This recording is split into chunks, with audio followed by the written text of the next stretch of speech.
Aston Martin Vantage prototype. Among numerous test facilities that dot the European tip of the Arctic Circle, those surrounding the small Swedish town of Arvidsjaur are justly famous. It can drop to 40 degrees C here and it snows frequently. Perfect conditions, then, for freezing lakes, and keeping them frozen for the business of car and tire testing. 2018 Aston Martin Vantage revealed. Aston Martin is here with the new Vantage because Continental is here. Buying an ESP system from the German tire giant also buys you test time on its winter facility, not for cold weather stuff specifically. Aston does that in Finland, but rather to fine-tune the stability control software so that it delivers a dynamic experience that is suitably Vantage. At this point in development, early in 2017, the Vantage in question is barely worthy of the description. The mule's body is a mongrelized version of the DB11, and you'd have to lever it off to know that the chassis and Mercedes-AMG 4.0-liter twin-turbocharged V8 are all present and correct. How James Bond's DB10 contributed to the new Vantage.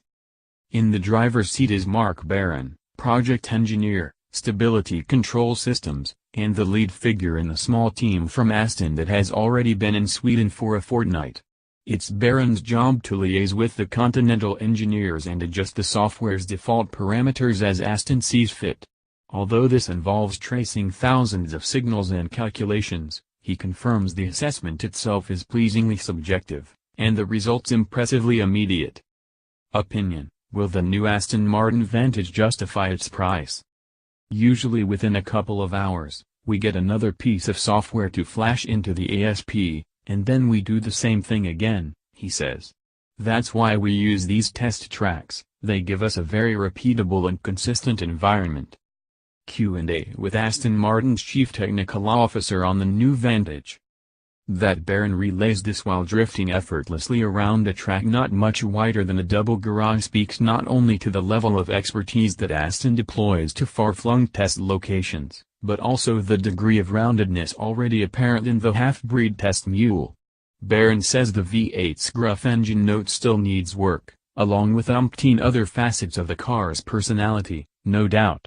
But with more than a year to go before a journalist sits in the finished product, the Vantage is docile, throttle adjustable and apparently endlessly biddable back axle already seems a long way from the drawing board in the Arvidsjaur snow. Related stories. Aston Martin DB10 review. Aston Martin DB11 V8 review. Aston Martin Vantage, 2017, review.